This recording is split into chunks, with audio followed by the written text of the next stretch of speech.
कभी ऐसा हुआ है कि किसी काम को देखकर लगा हो, अरे ये तो बाद में कर लूंगा। हम सब कभी न कभी ऐसा महसूस करते ही हैं। तो आज हम इसी आदत को थोड़ा करीब से देखेंगे और समझेंगे कि कैसे सिर्फ एक छोटा सा कदम सबसे बड़ी से बड़ी रुकावट को भी तोड़ सकता है। ये आवाज बहुत जानी पहचानी लग रही है ना? चलिए मिलते हैं कबीर से। वो अपनी मेज पर बैठा है, चारों तरफ किताबें हैं, लेकिन उसका ध्यान कहीं और ही है। किसी भी काम को शुरू करने का ख्याल ही उसके लिए एक भारी बोझ बन गया है।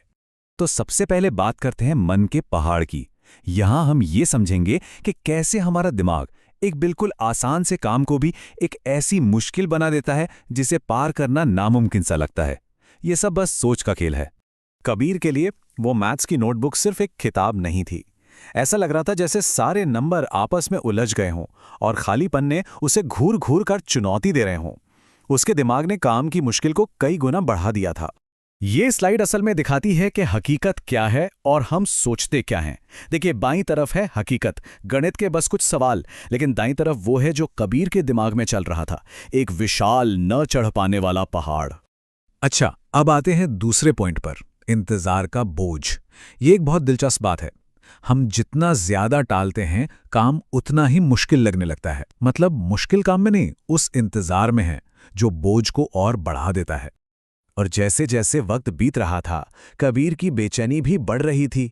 दीवार पर जो घड़ी थी ना, उसकी टिक टिक ऐसा लग रहा था जैसे वो उसे ही ताने मार रही हो, उसके अधूरे काम की याद दिला रही हो, और उसका तनाव बढ़ता ही जा रहा था। और फिर आता है वो पल जब कबीर का सब्र जवाब दे जाता है। वो अपनी मां से कहता है, ये बहुत मुश्किल है, मुझे तो ये भी नहीं पता कि शुरू कहां से करूं।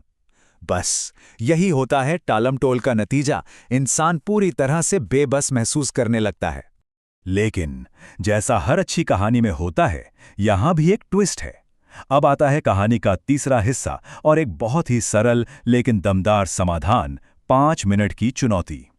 ये उस रुके हुए वक्त को तोड़ने का एक आसान सा तरीका है। कबीर की मां ने एक बहुत ही सिंपल सी बात कही। उन्होंने कहा, अरे सब कुछ खत्म करने के बारे में अभी मत सोचो, बस 5 मिनट, सिर्फ 5 मिनट के लिए ट्राई करो। ये एक छोटा सा बिना किसी दबाव वाला एक्सपेरिमेंट था। और ये जो स्ट्रैटेजी थी ना, वो कमाल की थी। पहला, बड़े टारगेट को भूल जाओ। दूसरा, बस 5 मिनट दो। और तीसरा, सबसे जरूरी, खुद को ये आजादी दो कि 5 मिनट बाद अगर मन ना करे तो छोड़ देना। इससे शुरू करने का सारा प्रेशर ही खत्म हो गया। और बस यहीं से शुरू होता है हमारा चौथा हिस्सा, गति का जादू। अब हम देखेंगे कि कैसे वो एक छोटा सा कदम एक ऐसी जबरदस्त रफ्तार बना सकता है जो हमें आगे बढ़ाती है। और पता है क्या, जैसे ही कबीर ने बस वो पहला सवाल करना शुरू किया, एक जादू सा हुआ। पहला सवाल हल हुआ और फिर बिना ज्यादा सोचे ही उसका हाथ दूसरे सवाल की तरफ बढ़ गया। वो जो शुरुआती हिचकिचाहट थी वो गायब हो चुकी थी। और ये स्लाइड बिल्कुल वही दिखाती है जो हुआ।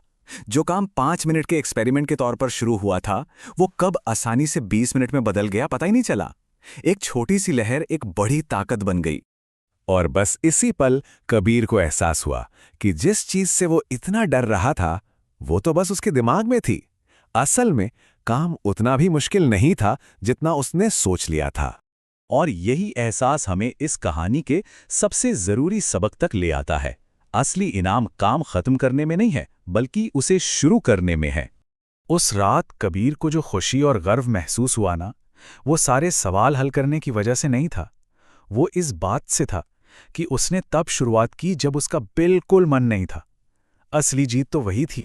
तो यहीं से निकलकर आता है पहला कदम सिद्धांत। मतलब किसी भी सफर का सबसे मुश्किल हिस्सा बस उसकी शुरुआत होती है।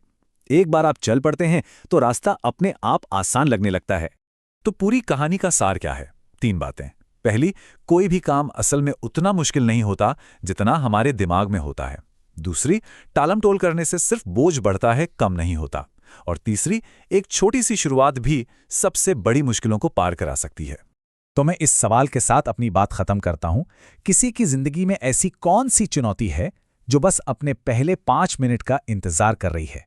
क्या पता इसका जवाब हमारी सोच से भी ज्यादा रास्ते खोल दे।